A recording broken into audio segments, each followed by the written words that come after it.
welcome to another booktube video from me, Lauren, from Lauren and the Book. Plug in water bottle, hot water bottle, a go-go. My God, it's so cold today. I'm aware I'm in a shirt, but I've like just taken off a Christmas jumper in order to film this non-Christmassy video, so appreciate it. Today feels like the first proper cold day, and even in my car, I couldn't believe it was like 9 degrees. It felt much colder. Anyway, that's going behind me to warm me. But today's video is a reading wrap up. Now, interestingly, I've read 5 books this month, which is a good amount of books, but really like less than half of what I normally read. But however, within those 5 books, 2 5-star books. So quality over quantity. We'll start with the first of the 2 5-star books. Oh no, I'm supposed to give you my reading stats. So at the beginning of each month I give you my reading stats for the year. So far in 2022, including November's reading, I've read 110 books. 31 of those have been library books, which is 28% of my reading.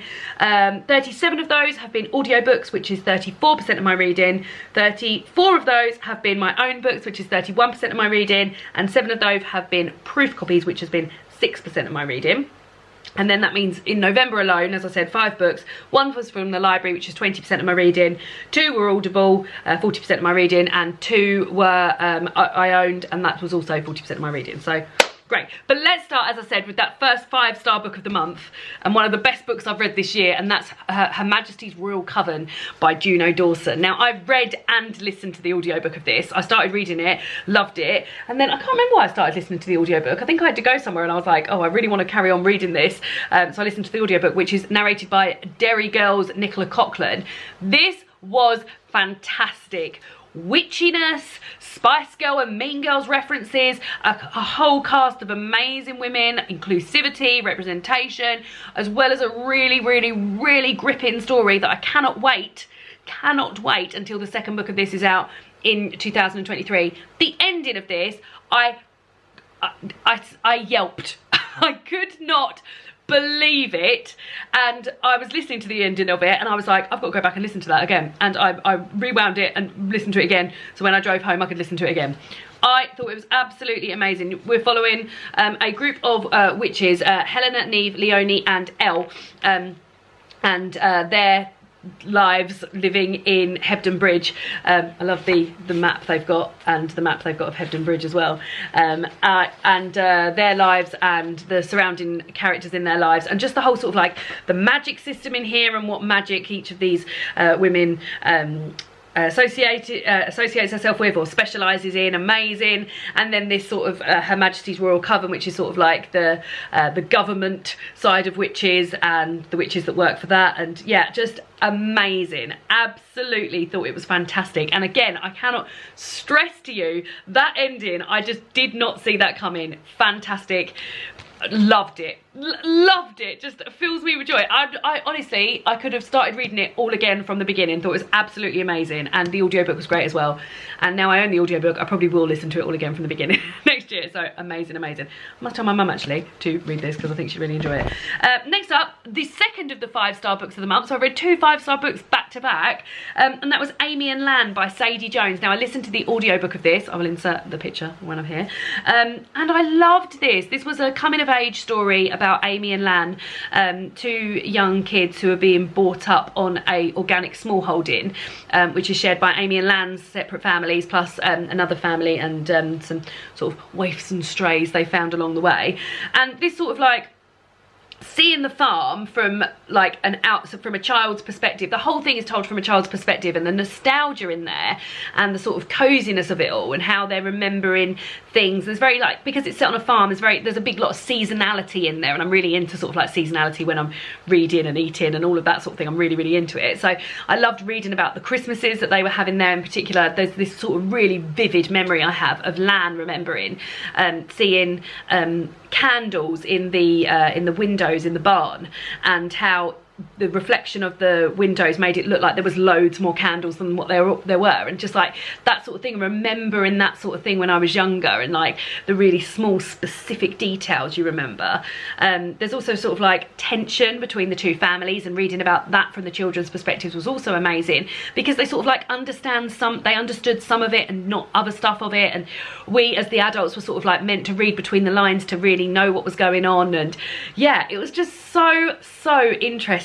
And although like not big on sort of like plot, there was lots of plot points, if you know what I mean. Like it followed a real at one point they rent out one of their buildings in order to make some money. They rent out one of their cottages to families so they can come and holiday on the organic smallholding, and like their interactions with sort of like the outsider kids, London kids that would come in with their like iPhones and stuff like that, and then sort of want a bit of farm escape, and like not really liking those kids and sticking together and stuff like that.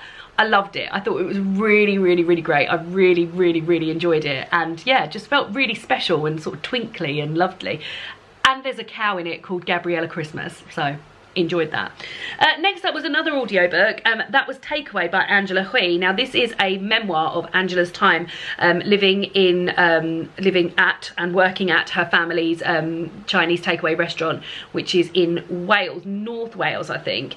Her parents are Chinese immigrants and came over here and set up this Chinese takeaway, and I really found the memoir sort of, I love memoirs. I love reading about people's lives, and sort of like I love reading about sort of like the ordinary aspects of that, and I really enjoyed the sort of like business headedness of her parents running a business but not speaking the language in a country which they weren't overly familiar with, because all they did was work. And I thought like Angela's depiction of the tensions between her mother and father, which are like tensions, there's like violence and abuse and stuff going on there. I found her depiction of that like really honest, and she could have really dressed that up, but she didn't. She was just really honest about this is what it was like for us. And love hearing about her childhood in Wales and her friends at school and her first boyfriend and moving to university and stuff like that. And all sort of like peppered with, which you'll know I love, recipes from the Chinese takeaway. I'm not a big Chinese takeaway enjoyer, like I don't really love it, but David doesn't like it at all. But the whole way through this book I was like, I want a Chinese takeaway. David would not have one. So I need to remedy that at some point and have a Chinese takeaway. But yeah, all hearing about the noodles and all of that, like the rice dishes and egg fried rice and stuff, I loved it. And yeah, I thought she really, it was really like well narrated by herself, and I enjoyed it. I enjoyed it a lot. I gave it 3.5 stars. Next up was the only library book that I read this month, and that was the final of the 6 Tudor Queen series. I read Katherine Parr, The Sixth Queen by Alison Ware. I got it out from the library, I've taken it back now, but here is a picture. There is also a vlog of me reading this book. You may well know I've been reading this whole series of books throughout this year, starting with Catherine of Aragon all the way through the Wives up until Katherine Parr, and I have vlogged all of that. I will link the playlist down below. I was sad to get to Katherine Parr because it meant that I'd finished the series, and I'd really had a great time reading the series and learning a lot about these queens. Katherine Parr's book, in Six the Musical, she's one of my favourite queens, and I sort of yearn to hear about those after years of Henry dying and her surviving and what she got up to afterwards. But turns out, according to this book and like what had happened, is that the guy she married, Thomas Seymour, Jane Seymour's brother, well, it's all linked in, it's like your local nightclub, everyone's shagging each other, or each other's brothers, yeah, he is a fucking dickhead, like as much of a dickhead as Henry. So yeah, she didn't have quite the happy ending I thought she would have, but she was very into, she wrote books and translated books and like was very she worked as she was a guardian for Elizabeth and Mary, and wanted them to be as educated as others. So I really enjoyed hearing like that side of things. But yeah, I didn't like the men in the Tudor times are literally like trash, honestly trash. But yeah, I really enjoyed it. I don't know if I read it because it was my least favourite of the 6, but I don't know if I read it thinking, Mom, this is over. And it took me a long time to read. It took me like over 3 weeks. Now I was reading other stuff in between, but normally this is the first book that I read and finish in that month. So yeah, it wasn't my favourite book, but I still very much enjoyed it, and I've enjoyed so much doing the series. And I'm having a little think about what sort of series I could read next year. I've already got a book which leads on from it's short stories associated with people in each of the Queen's lives, so I'll enjoy visiting that. And there's a Henry VIII book coming out next year by Alison Weir, and also Elizabeth of York and stuff like that, so there's plenty there for me. And I would like to go to the Tudor times and read a bit more about what had happened beforehand, and I want to hear more about sort of like Mary and Elizabeth, because I find them really interesting characters, and I only really got to hear about them sort of like into their Elizabeth into her teens and Mary into her 20s, but only as a sort of like from the perspective of one of the queens. So yeah, really enjoyed doing the series. I hope you guys have enjoyed watching it as well, but as I said, the playlist is linked down below.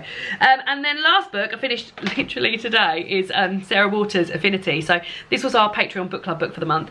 We picked I picked Sarah Waters because it's my birthday month, and I wanted to read the only book, I wanted to read a book by Sarah Waters, who's one of my favourite authors. Affinity was the only book that I hadn't read by Sarah Waters, and the other book up for the vote was The Paying Guest. Now Affinity won, and yeah, it was my least favourite Sarah Waters. That's not to say like I didn't enjoy it, because Sarah Waters' writing and the historical research she does to the period of which she's writing about, in this instance a Victorian times and set in a prison, is amazing, and the detail that goes into that is so fantastic. And I love the way she sort of writes stuff, and it all sort of like slots in like a very sort of like what seems like a minor detail will come back later, and like names and stuff like that. Really, really greatly done. But I think the setting of this, the prison, and the woman that we're following, Margaret, who's had a sort of heartbreak before like her father's died, and she's lost a love and things like that. It read for very sad and monotonous and sort of claustrophobic reading because of the prison setting as well. So the first literal 3 quarters were really quite tough to get through, in terms of like it felt like a bit of a slog. Still an interesting slog, but a slog nevertheless. And then the last sort of quarter sort of picked up the pace a bit. However, it's the first time this has ever happened, but for Patreon book club I had spent like this weekend was my birthday weekend, so normally I would have a lot more time reading than I did, and I didn't. I was just like busy doing everything. And then when I got home tonight, I filmed my Christmas gift guide, and I was like, oh, I definitely have time to finish this before Patreon book club, and I didn't. So the first 10 minutes when I started, I was like, I'm so sorry, but I've got 10 pages left. And my lovely patrons were like, read it now, and we'll just wait for you. And then somebody said read it aloud, so I read the last 10 pages aloud to Patreon book club. I love reading aloud, so it was like a dream, and it was really fun to read the last pages, and then for them to get my live reaction as to what had happened. But yeah, my least favourite Sarah Waters. That's not to say it's not a good book. I still enjoyed it. I gave it 2.5, which is like a good reading. Like 2 is I liked it, like 2 is like it was fine. So it was in between, somewhere in between it was fine and it was good. But yeah, definitely not my favourite. Fingersmith's my favourite, if you're wondering, followed by The Paying Guest, followed by Night Watch. So yeah, those are the 5 books that I read in the month of November. Quite fun to do a sort of like shorter, like smaller amount of books, because I felt like I had a bit more time to go into them. Hope your reading in November went really well. This is the last video you will get in November before the Christmas gear kicks in. Not doing Vlogmas, I've mentioned that in my previous video, so go and check that out if you'd like. Yeah, there's just one more day to join the Patreon Christmas book club if you would like to. The link is down below. And yeah, if not, I'll see you on the 1st, which is Thursday, for my December TBR, which I am so pumped about. So many amazing Christmassy books. And I'll see you all again soon for another BookTube video. Goodbye!